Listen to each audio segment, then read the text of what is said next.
Hi everyone. I had promised the other day to share with you the second Dvar Torah that I'd given on Rosh Hashanah. Again, primarily because the way our Rosh Hashanah was practiced at Shir Hadash, not that many people were able to actually hear the Divrei Torah, and so I was asked if I would put them online.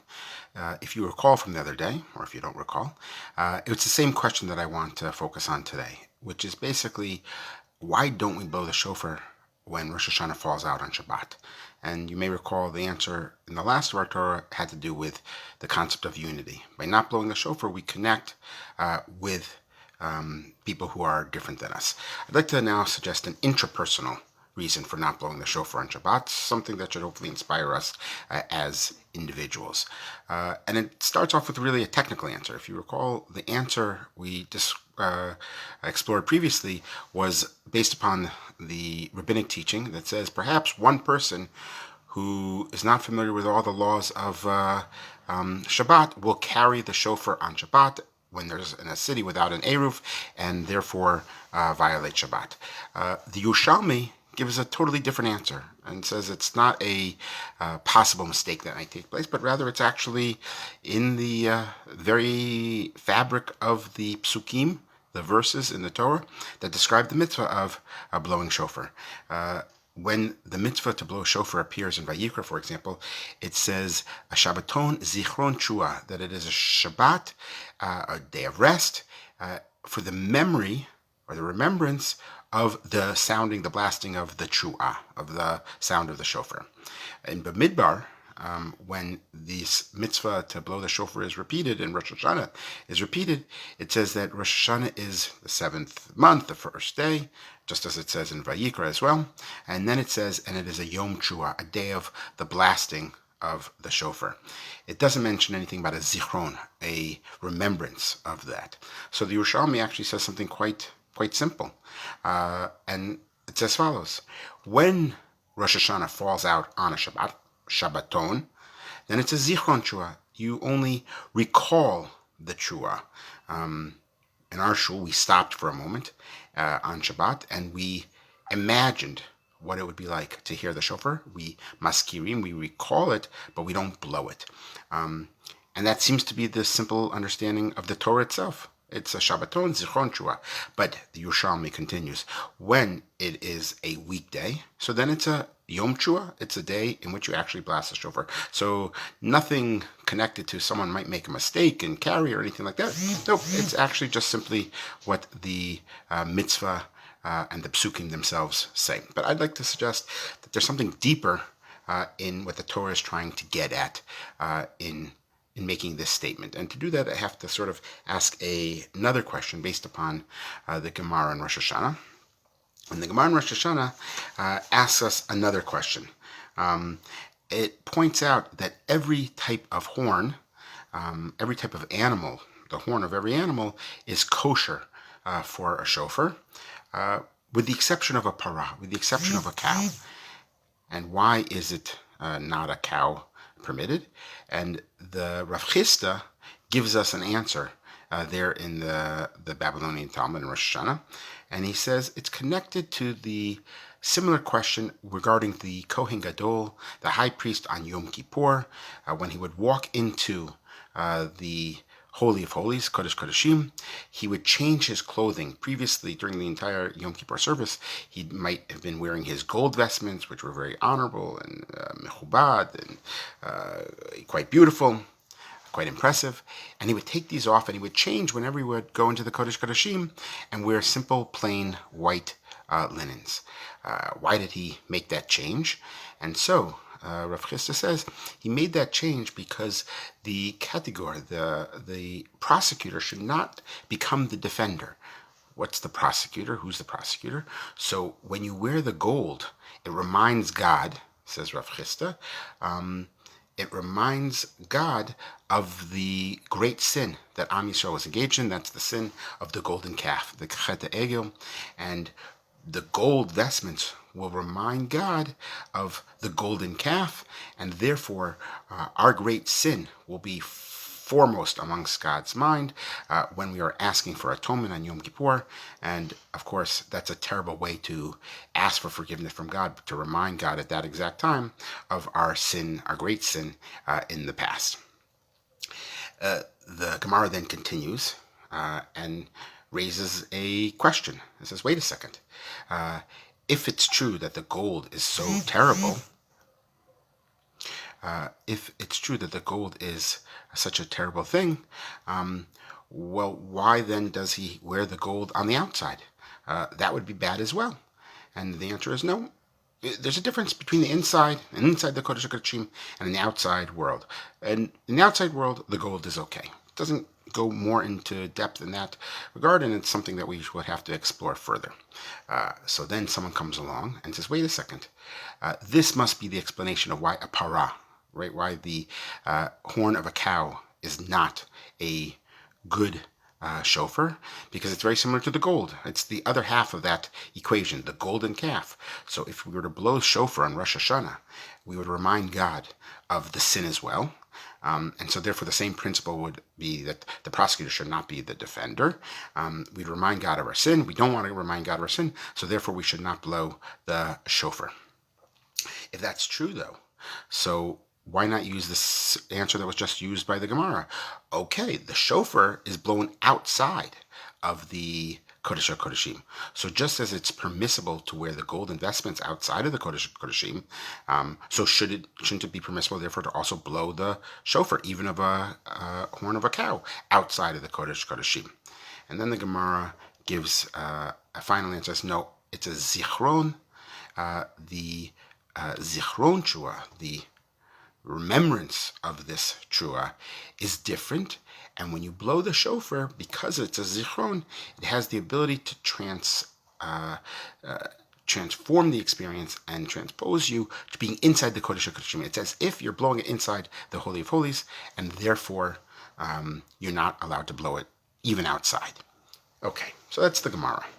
There's a lot of interesting things going on in the Gemara, a lot of oddities in the Gemara that I think we can learn from, which not only answer our fundamental question of why we don't blow shofar on Shabbat, but I think there's some other very meaningful ideas. And I'd like to just share three with you relatively quickly.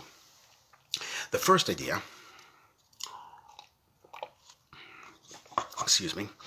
the first idea that I want to share is to actually challenge or to point out the whole absurdity of the premise that exists in the Gemara, or at least superficially exists in the Gemara, that somehow we're going to remind God of our sin because we wear the gold.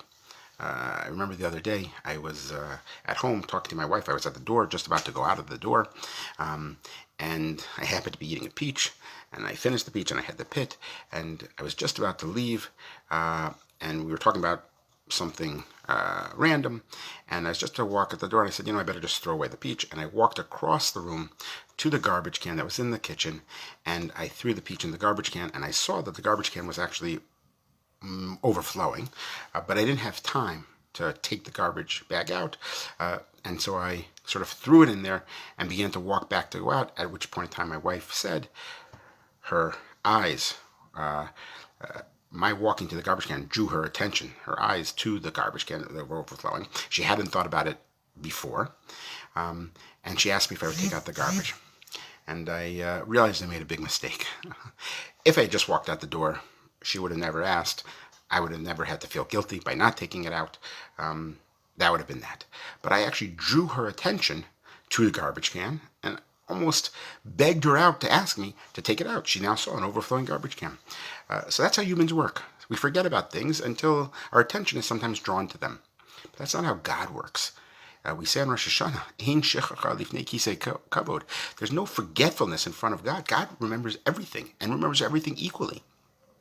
So what does it mean to say we better not wear our gold vestments because then we might remind God of the sin of the golden calf? It doesn't make any sense at all. Of course God remembers it, and God remembers it equally.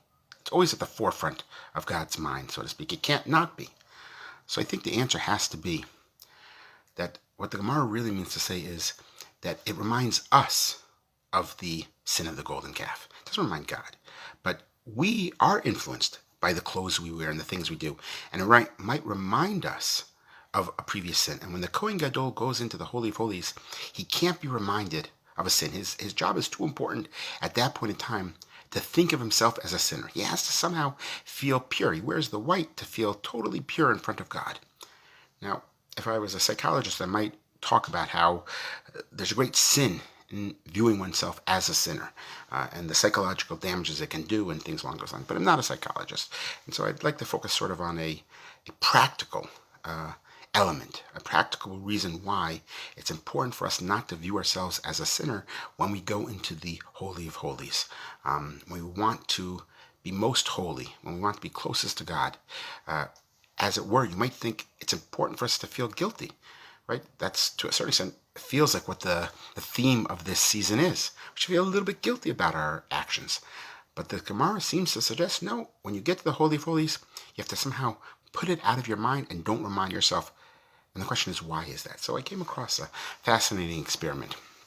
It's actually related to our times that we live in with COVID-19. It had to do with washing one's hands with alcohol gel. A number of people were stopped on the street, and they were asked by the experimenters, why we would like you to think for a moment of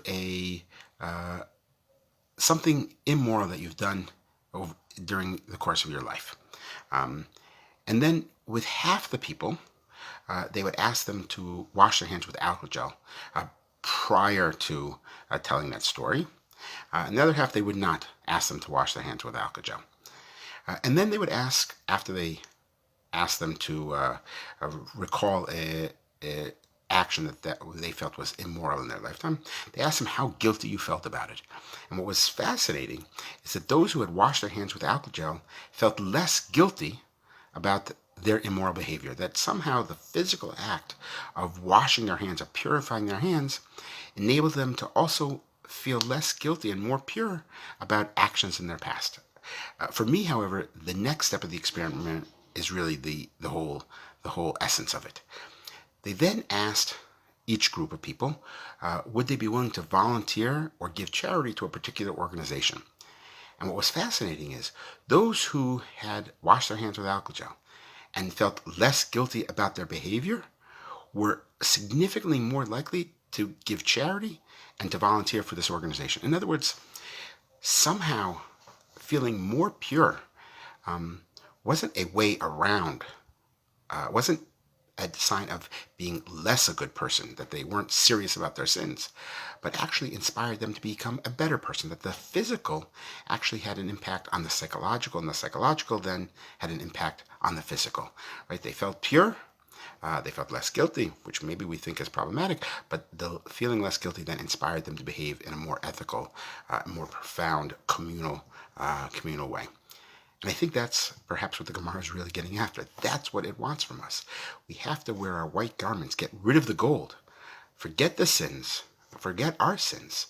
Certainly don't let them overtake us, because it may then prevent us from really accomplishing very important things in this world. Which you then might ask, and this is the second point I'd like to make, well, then why should we wear the gold? Why should the Kohen Gadol wear the gold vestments on the outside? Right? So if the gold is bad, remembering sin is bad, so it's going to be always bad. Not necessarily. I think what the Gemara is getting after, remember, it made this sort of very mysterious statement. The inside is different than the outside. What does that mean? I think the inside is us. Inside, we have to feel pure in our relationship with God. We have to always constantly try to focus on maintaining the integrity of that relationship and the purity of that relationship. But the outside world, you have to realize is not always going to be pure. It's not always going to be clean. There's going to be sin.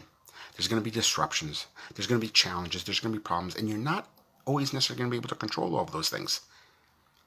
And I think what the Gemara is saying is the outside is different, and it's okay. It's okay that there's going to be sin and there's going to be problems and disruptions and all these different things. The challenge is, what do you do with it? You know, we're in the Aseret Yemei Tshuva, the days of what we usually translate tshuva as repentance. But in modern Hebrew, tshuva literally means response. And I think that's, to a certain extent, what we're called upon in the outside. In the outside world, when there are challenges and not everything is perfect, we have to do tshuva. Tshuva is, how do we respond to the lack of perfection, that disruption, that sin, that problem.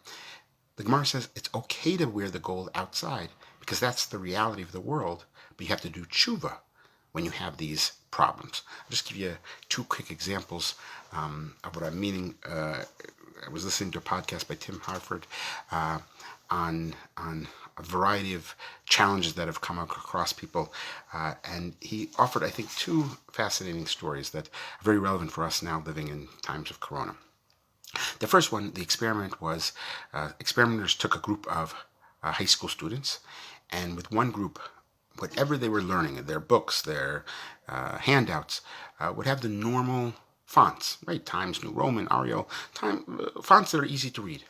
And in the other group of students, they had the hardest fonts you could read. You know, the ones that were very difficult and painful on the eye. They were too small. They had weird shapes, right? They all have like Latvian, German names.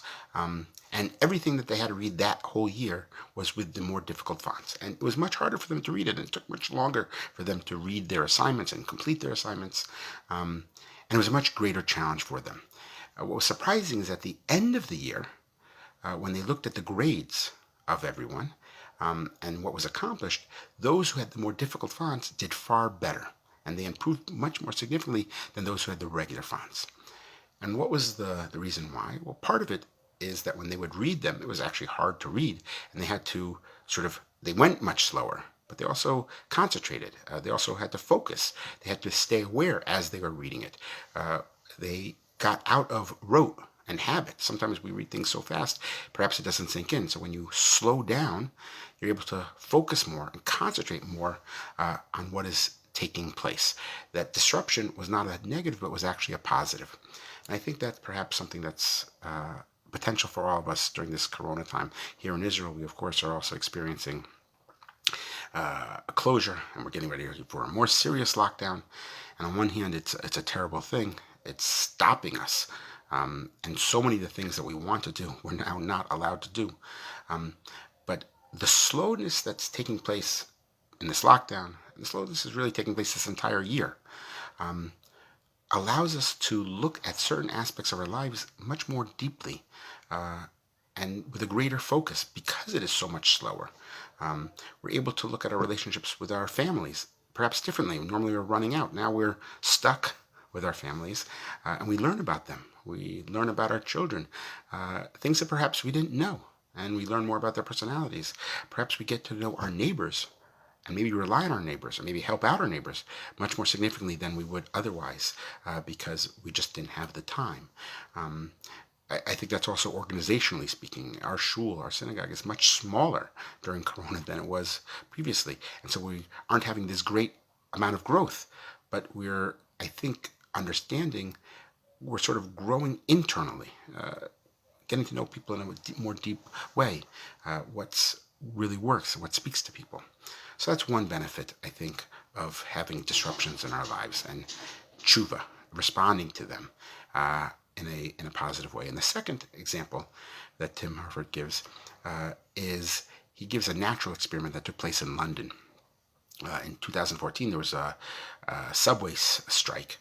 The workers closed down a good portion of the subway lines, the tube lines, for 2 days. And those days were raining, so people couldn't just walk to work. They had to find alternative routes. And some of the routes were working, but some of them were not. And so here you had something very interesting. People had been commuting for years, and they assumed they had the absolute best route possible. Then 2 days come along, and they were disrupted, and they disturbed, and they had to go a different way.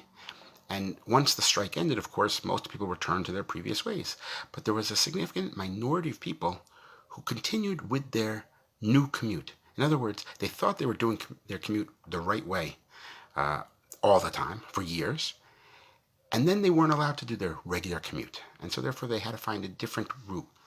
And many people found that the new routes that they found were actually better than the old routes. And they stuck with them, but they would have never even taken the chance to look for a new route because they just assumed they were doing it right. And I think that's what also is taking place, hopefully, during this time period of Corona, that we are forced to do things differently and new. And many of the things, once we're allowed to get back to normal, we will jump at that opportunity with great excitement.